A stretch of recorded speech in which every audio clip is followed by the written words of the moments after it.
Handing it over to you, Ken. Thanks, Vishal. And thank you everyone for joining us today. It's a wonderful Friday. Great day to learn about TI. So I'm going to go through the program overview real quick before I turn things over to Jane to talk more about specifics. Vishal, go to the next slide, please.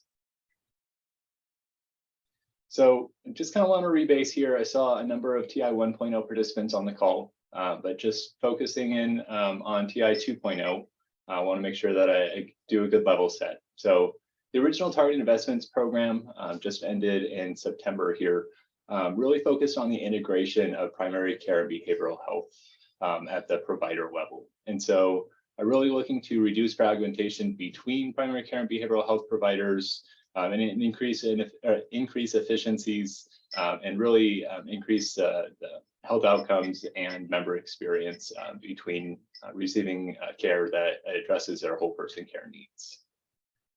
Next slide, please. So TI 2.0 really looks to build upon TI 1.0, where TI 2.0 is adding in another dimension, I guess you can say, to whole person care. We're looking at primary care, behavioral health, as well as health-related social needs. We're calling that, it's a bit of a subset of SDOH factors that negatively impact an individual's health. So the health-related social needs that we're really focusing on are housing, food, utility assistance, transportation, and interpersonal safety. So as we look to expand into really addressing whole person care needs in a similar fashion to what we did in TI 1.0, we do have updated initiatives. So one of those is specific to the health-related social needs of really adopting processes for screening individuals for SDOH, being able to educate them on the importance of SDOH conditions and asking them if they want a referral, then making that referral to a community partner to meet that need, and then following up with that community partner to confirm that the need was met, the referral was received, and the service was provided. One of the ways that we're encouraging our participants to do that is to use the Community Cares closed loop referral platform. So that is being rolled out by Contexture, Access, and many agencies here in the state, really as the statewide closed loop referral system, hoping that we can increase participation as much as we can so that we're going to be able to use the system as effectively as we can. Other initiatives here at TI 2.0, looking at increasing health equity and identifying and addressing any health inequities within the patient population. And so a few different ways of doing that. One is conducting health analyses, health equity analyses at the practice provider level in order to understand your patient population a little better and to ensure that, if there are any inequities that are prevalent, that we can come up with plans to address them. One of those plans or ways to address the inequity will be looking at ensuring that provision of culturally and linguistically appropriate services. So these are the class standards. Again, want to make sure that the provider community is responsive to the cultural preferences of patients that they are responsible for. Next slide. So there are a few more initiatives that are going to be specific to specific participants in TI 2.0. If you're participating in primary care, either adult or peds, we are going to be focusing on postpartum depression screening as an initiative. Really encouraging OBGYNs to participate in TI 2.0. They largely were not participating in TI 1.0, but to address the maternal health inequities, prevalent throughout the nation and here in Arizona, really encouraging OBGYN participation and focusing on this initiative.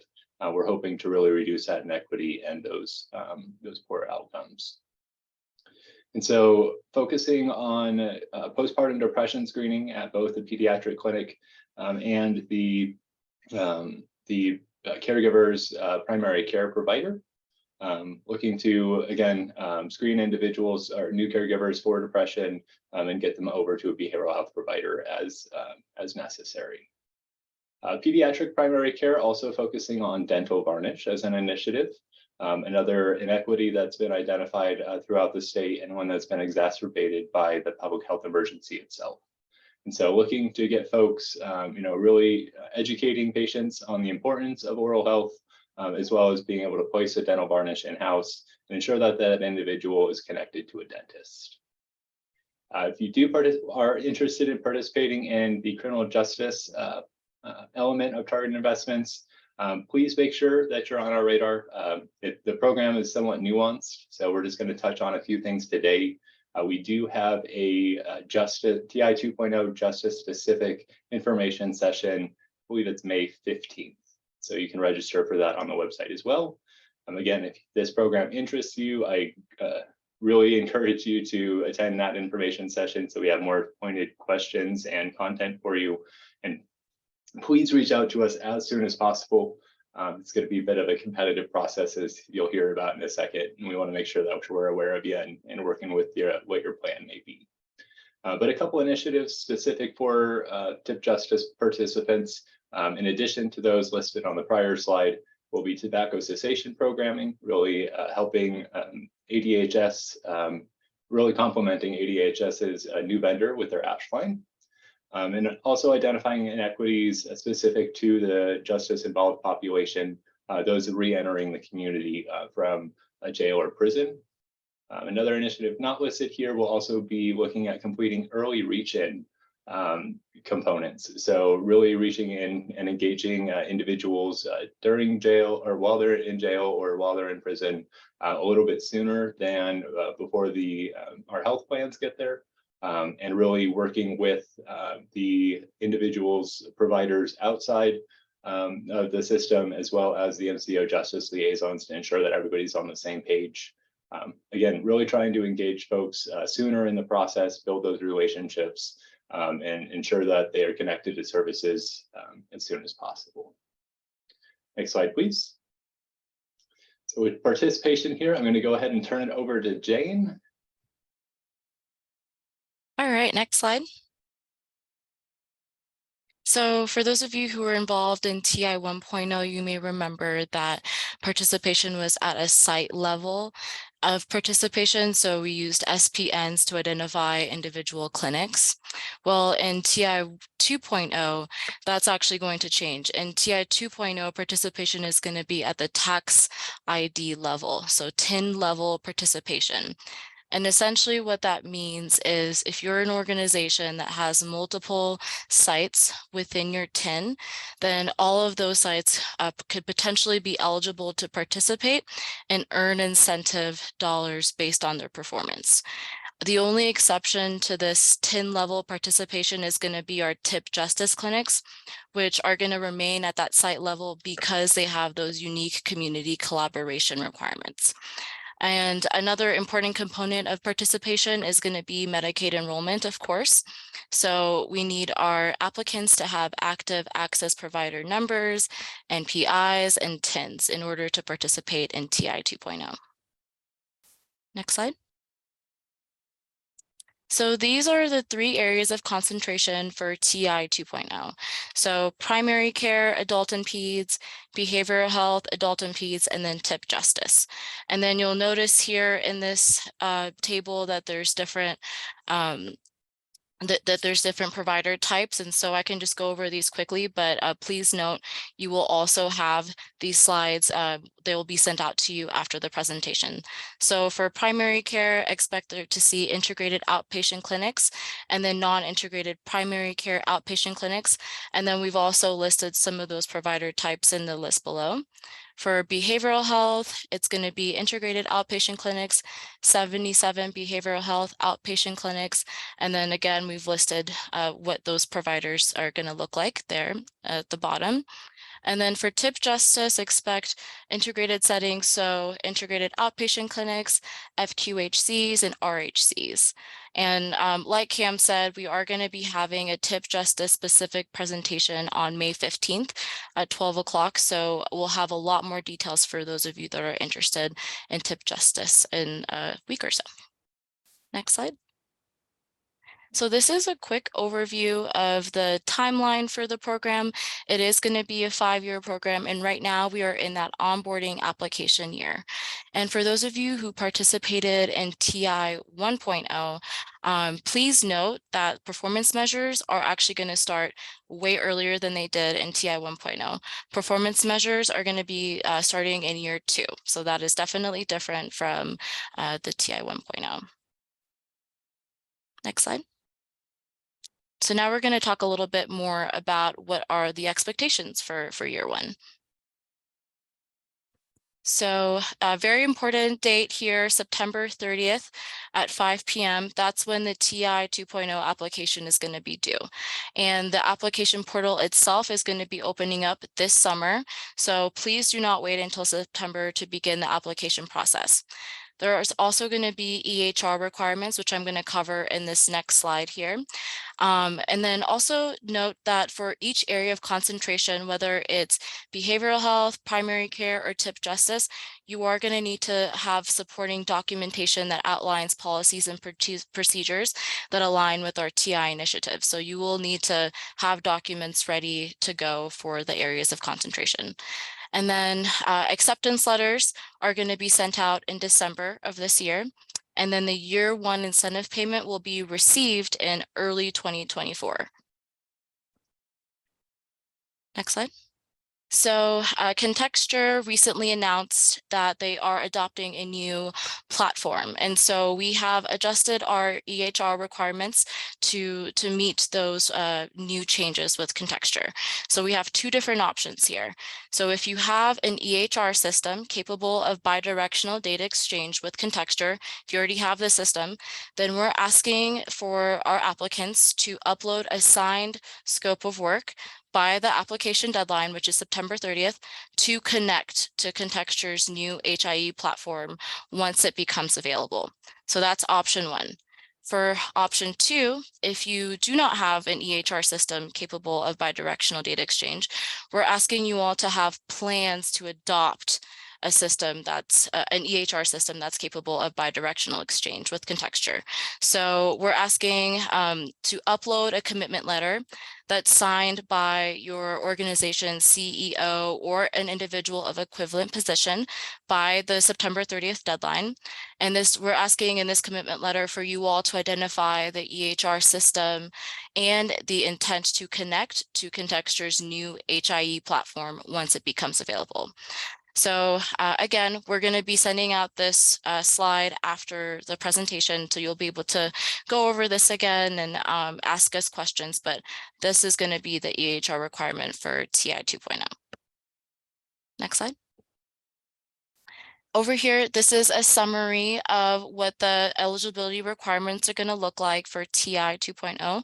You'll notice that tip justice is not included here, and that's because the requirements are a lot more involved and they're going to be different. But so we've only included behavioral health and primary care requirements here.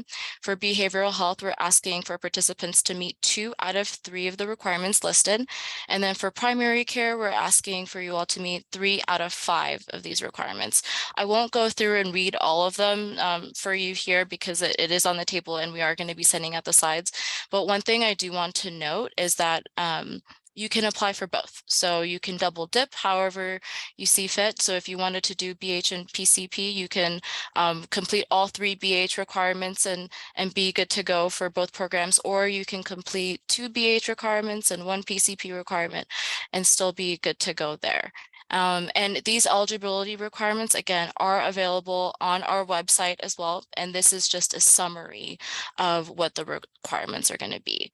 But please reach out if you do have questions. We're more than happy to help. And we're going to talk about a little bit later the provider interest form that we have set up on our website. We highly encourage you all to fill that out because we do provide assistance with the application process. Next slide. I believe, Cam, this is your slide. Sure is. Thank you, Jane. No problem. All right, next slide, please, Vishal. So Jane had provided that overview on the timeline there. So you can visualize that as we walk through this. Years 2 and 3 of TI 2.0 will really be similar to TI 1.0, where we'll be really focused on implementing processes related to the new initiatives. So in year 2, we will be prescribing some minimum requirements, excuse me, that these processes need to include. And then in year 3, actually implementing those processes and doing a random sample audit to confirm that those processes were followed 85% of the time, for example. Just one note on those processes, we recognize that our participants are very diverse. We have participants, clinics all over the state at different levels of services and integration. And so we really try to grant that flexibility with the process requirements, requiring that certain elements of the processes are included. Those are the best evidence-based practices and elements within each protocol. But we won't tell you who needs to do it or how you need to do it as long as those elements are satisfied. Performance measures will also be a little bit different here in TI 2.0. So as Jane had mentioned, they start a little earlier in year 2 of the program. CMS wants to be much more at the table in TI 2.0, and so they want to review and improve the performance measures. More on that here in a second. Sorry, getting ahead of myself. But one thing I will note on the performance measures years 2 through 5 is that they will have a stratified, they will be stratified so that we can identify an inequity within that performance measure and really look at the targets being able to maintain or increase the aggregate performance as well as reduce the inequity between two demographic groups. Let's see, so a couple of the groups there, the target setting methodology, and how we're going to set those strata are still up for discussion. That's something that we're going to continue to work on as we finalize the measures themselves and that improve the reliability of the data. Next slide, please. So here's an example of the process milestone that I had mentioned earlier. This one is specific to Peds primary care. Apologies if this doesn't apply to you, but just kind of want to give you the concept here. Really looking at year 2, being able to develop a process protocols, that meet certain elements. And then by year 3, being able to implement those processes and confirm that they were being followed, again, 85% of the time based off of a random sample audit. So I'm not going to read this to you. Again, just want to demonstrate some of the minimum elements that were somewhat, the concept of how we're putting these milestones together. Next slide, please.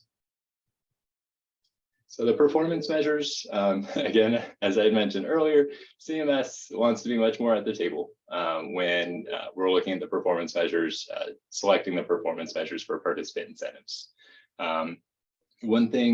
Couple of things I'll mention. One is that we are trying to stick to the TI 1.0 measures as much as we can. If there are known inequities within those measures, we've done a lot to improve understanding of those measures in TI 1.0 and being able to leverage that to, really apply those lessons learned and best practices to, better outreach and underserved population, for that metric is really what we want to focus on. Reduce the time that we need to be focusing on learning a new measure in addition to applying those best practices to be determined to another underserved population there. Second thing I'll mention is that we do seek to align the performance measures as much as possible.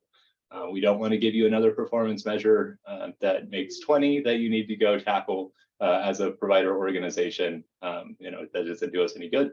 And so by trying to align as much as possible with BVP measures and other CMS core measures that the agency is held to, maybe MCO withhold measures to ensure that, MCOs are really motivated to be aligning as much as possible and assisting.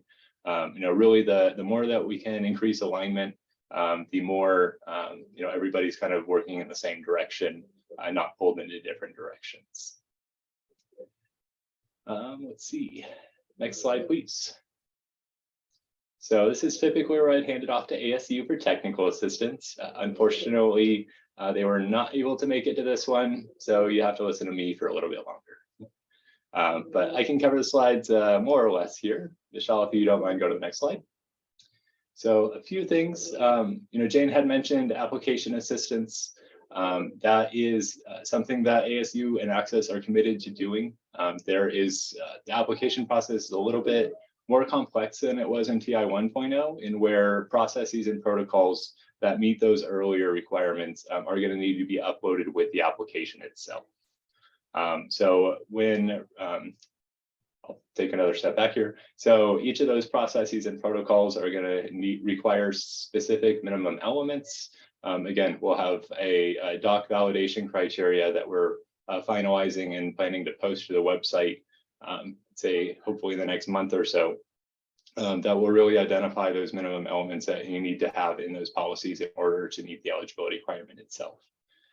So in addition to having that desk gate, if you will, or that grading criteria, we are offering application assistance, and where if a provider agency wants us to review those documents, those policy protocols to confirm that they satisfy those criteria before submitting the application, we would love to do so.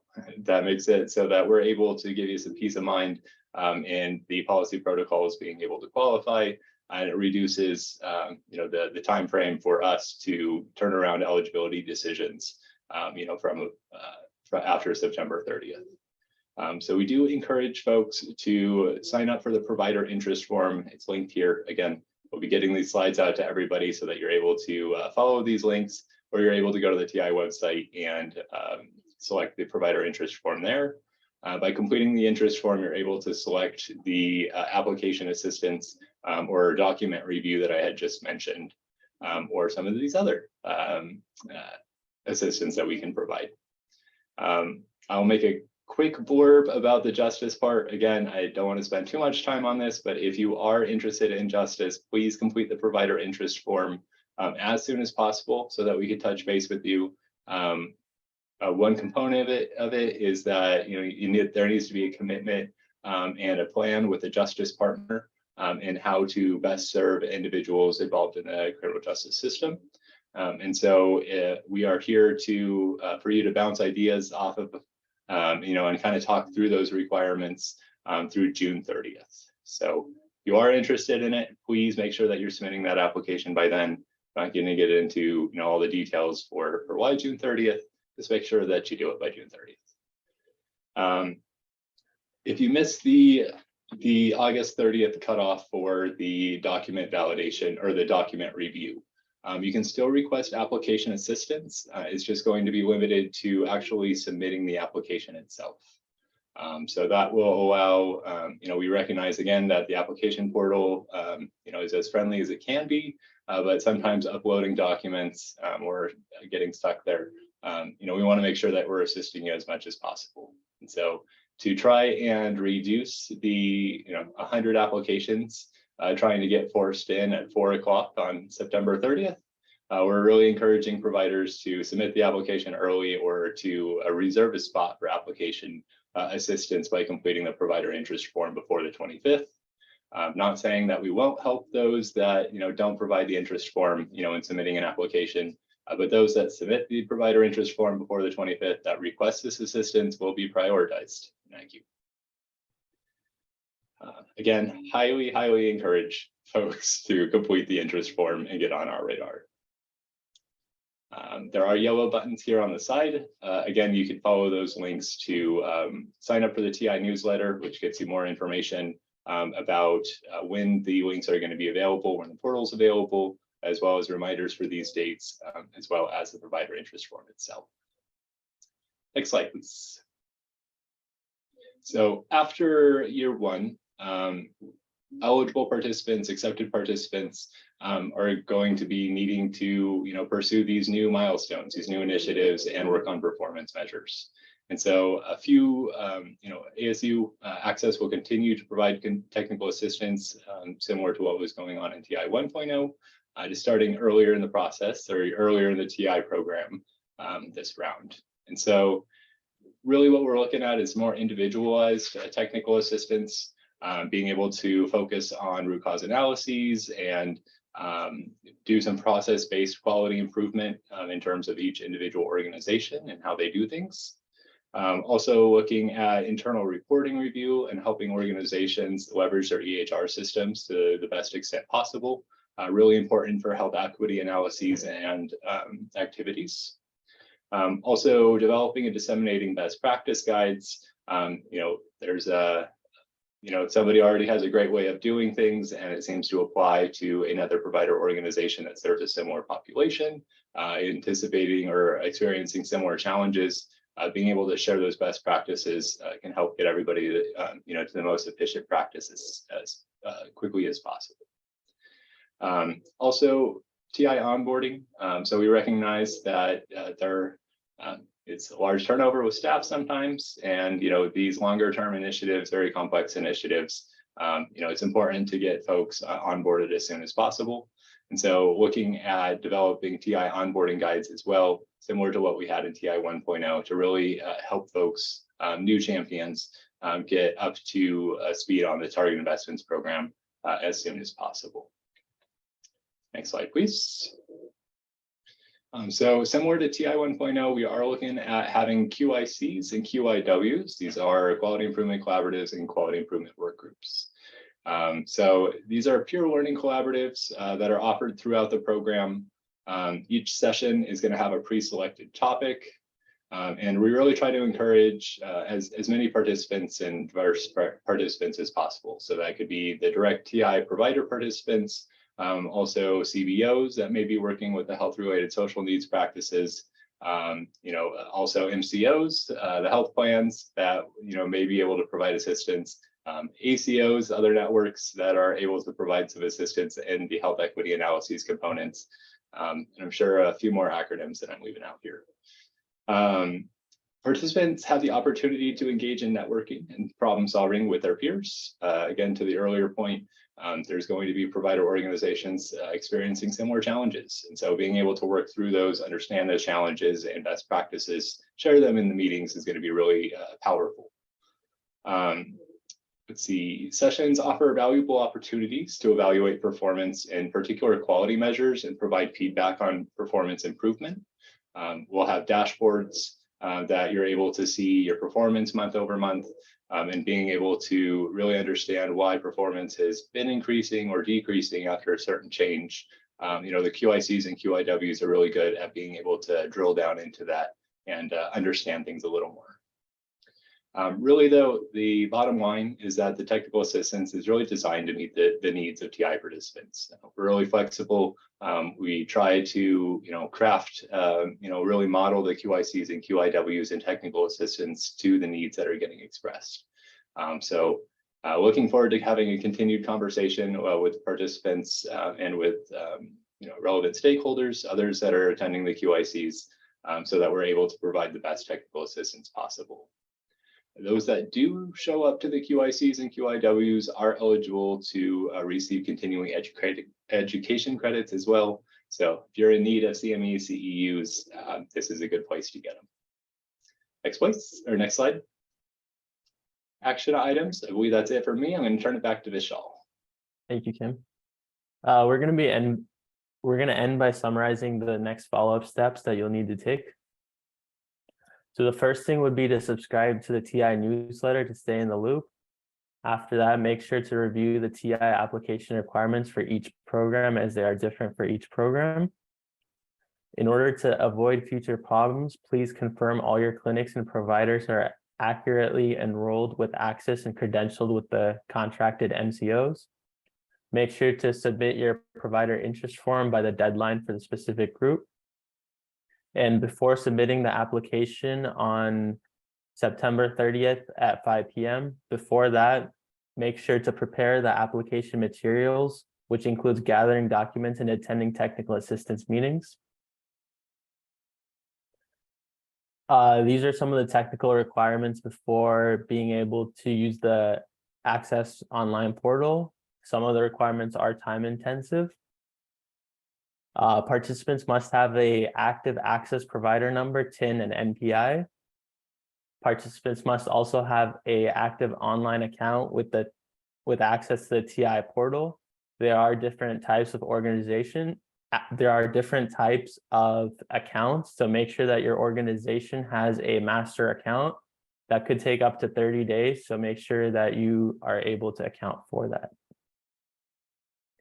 This slide has a lot of the links that we talked about today.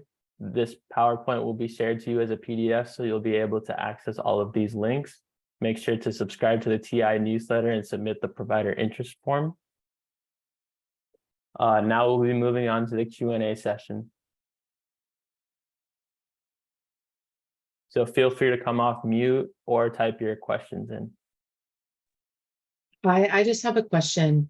I think I'm getting confused regarding the submission, like the final submission process and the process where we can just kind of that pre-process where we can have things looked at prior. Can you help me understand? I just want to make sure that we don't wind up fully submitting and really we're just asking for feedback prior. Okay. Yeah, totally understand that. Yeah, it's one of those things where we're really trying to finalize the document validation criteria, what needs to be in those policies, as we're setting up those processes, for how we're going to review those documents beforehand. So what we recommend you do is you complete the provider interest form. Let us know that you're interested in that pre-review process.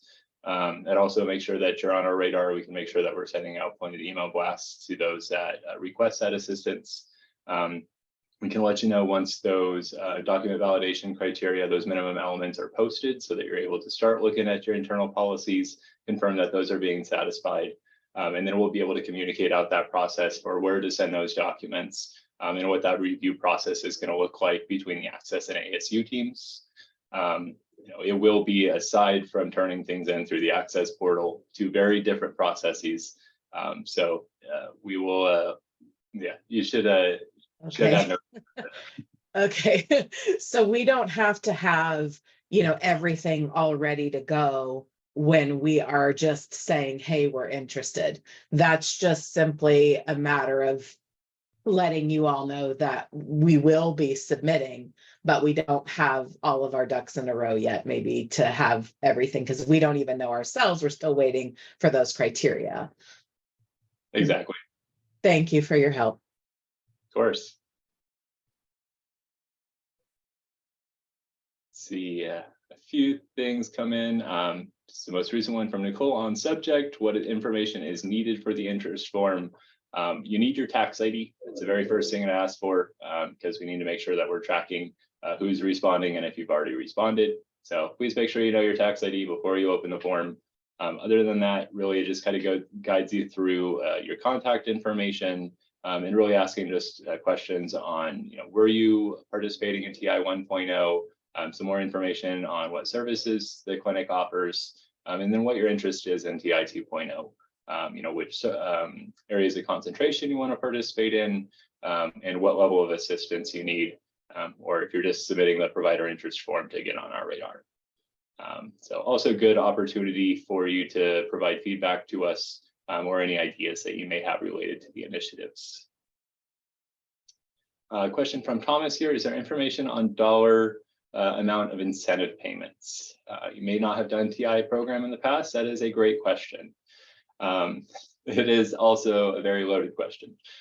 We don't know how many participants we're going to have, and it's a bit of a challenge to anticipate without knowing how many people we're going to be paying. That said, we can make a few estimates here. Again, if you take these with a grain of salt, can't promise these rates, but just to kind of keep these in mind throughout the years. If your primary care really focusing, or really what we've seen is about $100 per member per year, if you're meeting all the milestones and meeting all the targets that you need to. For behavioral health, we look at service units that are provided. So usually behavioral health related services from a behavioral health outpatient clinic. These range, I want to say it averages around $2 per service unit delivered throughout the program year. And so I know it's a little hard to, kind of conceptualize, and I can't give you final numbers, of course, but if you want to use that for estimating, I think it's a good proxy. One thing I will say as well, so the original target investments program for the 5-year program was $300 million. In the TI 2.0, we're looking at $250 million. being able to allocate that over the 5 years. Let's see, question from Deborah. Is a written facility policy required under submitting documents? We have workflows and processes for our clinics, but sometimes not a corporate policy. Let's see. Well, you will need to submit, you will need to upload something that indicates the formal processes and policies that you are following. And so really wherever you have that documented, that's really what we're looking for. If it's not a standardized process, it's not something that's formal. And we really are hoping that you are making it formal and able to write that into a policy procedure document, that you'd have something to upload. If you have maybe concerns on either approach, there's maybe some element of ops that I'm not grasping right now, by all means, send us an email. We could talk about it and talk about what you need to upload. Good question. It's Veronica. Hey, Veronica. My question is Jane's overview of the program. I think it was the very first few slides where what changed between TIP and TI 2.0, being that we're participating at a 10 level and not under an NPI level. Can we go back to that one slide? I want to be able to digest that.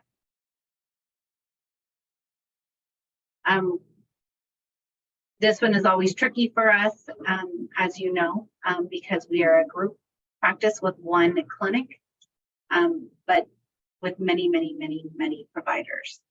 So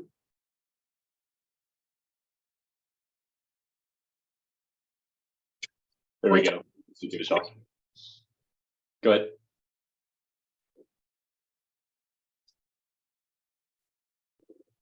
provider participation is at the organization's tax level.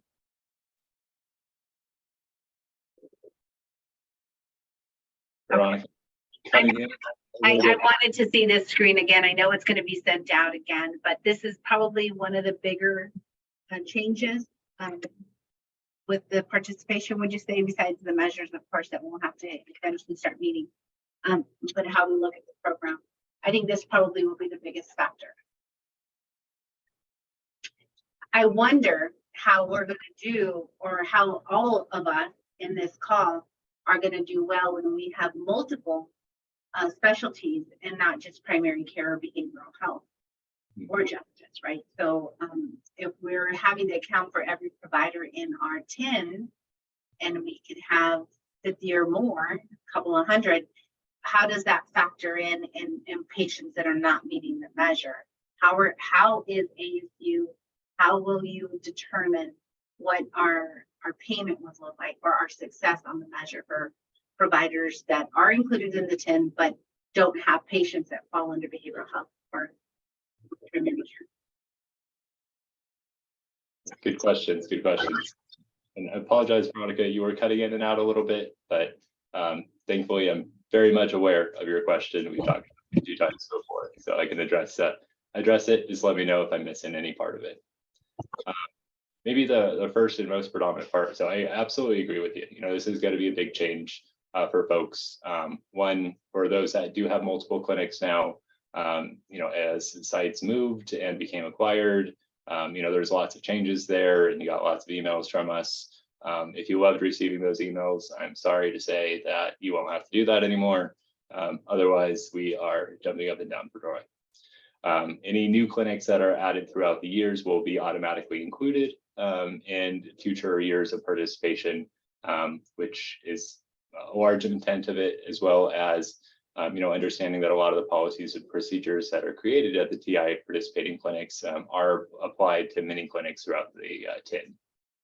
And so we recognize that many organizations at the tax ID level have a diverse array of clinics, maybe some of them specialty clinics, some of them not necessarily outpatient clinics that are really designed for the TI initiatives here.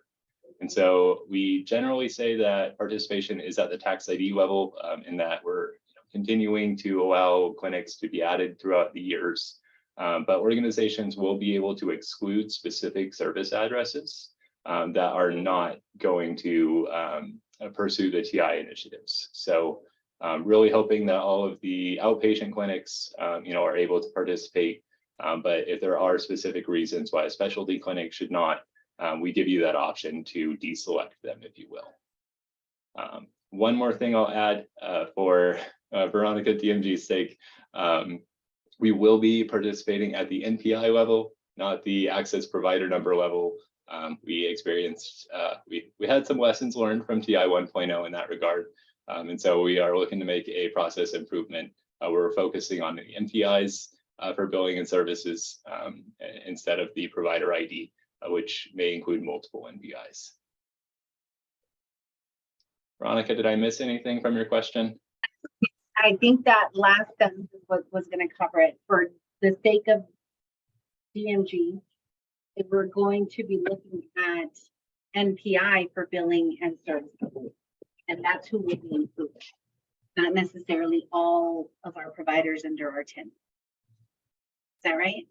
Correct. Right, I got it. I got it written down, Cam. Thank you. You're welcome.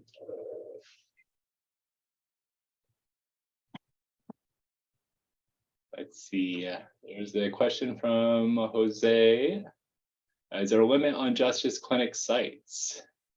So, Jose Luis, there is not a limit in those that can apply. So again, there's going to be a justice specific information session on the 15th. I recommend you sign up for it, you register for it. But to satisfy the question for everybody that's on call, the Justice Clinic application does need to be submitted. There's going to be a specific application commitment letter that's submitted for each clinic specifically. We're going to evaluate those applications and really select the clinic partnerships that best serve the needs of the community. We have a set pot of money. We want to make sure that the incentive is worthwhile. If we accepted all of the clinics that applied and everybody got $5, nobody would want to continue participating. So we do want to make sure that we're incentivizing the most valuable clinics and partnerships that we can. That said, if you have multiple clinics throughout the Valley and justice partners that are willing to work in each or with each of those clinics, we encourage you to submit applications for each and all clinics that you're interested in participating in TIP Justice 2.0 for our evaluation and consideration. No limit on the applications that you can submit.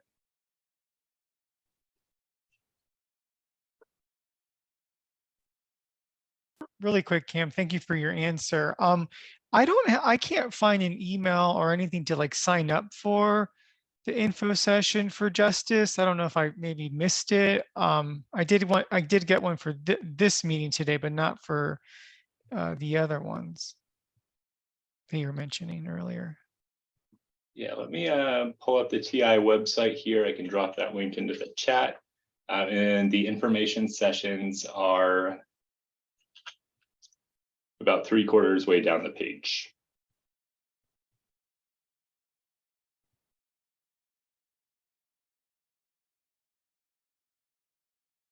Oh, thanks, Vishal.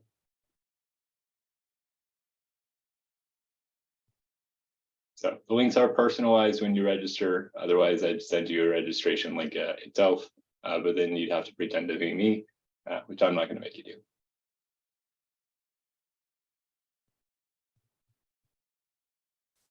Thank you. You're welcome.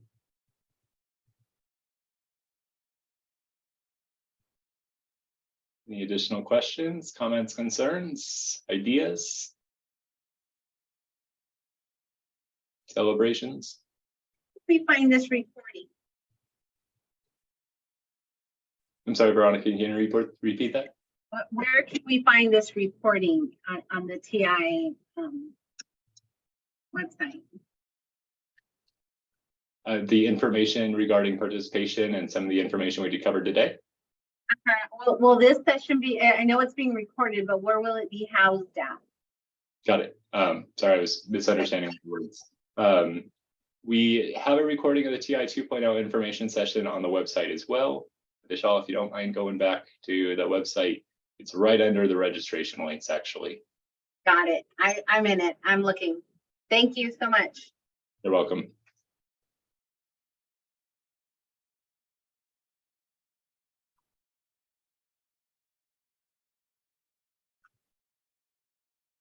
Any other questions? Got 13 more minutes here, so we can hang on. And as long as there's participants out there, I want to make sure that we're answering any questions, concerns you have. So if you have none, then thank you for joining us. You're welcome to drop off. Really appreciate your interest. Please remember to complete the provider interest form. Reach out to us as you can, so we can make sure that you're on our radar. We're able to touch base anywhere we can.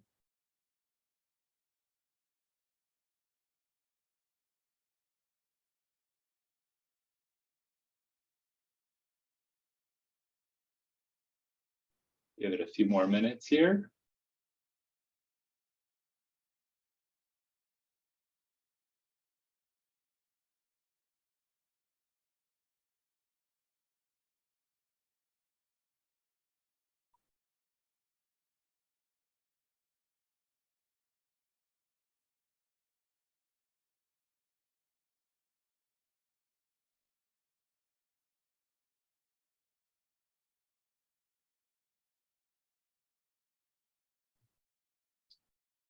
All right. Well, thank you all for attending today.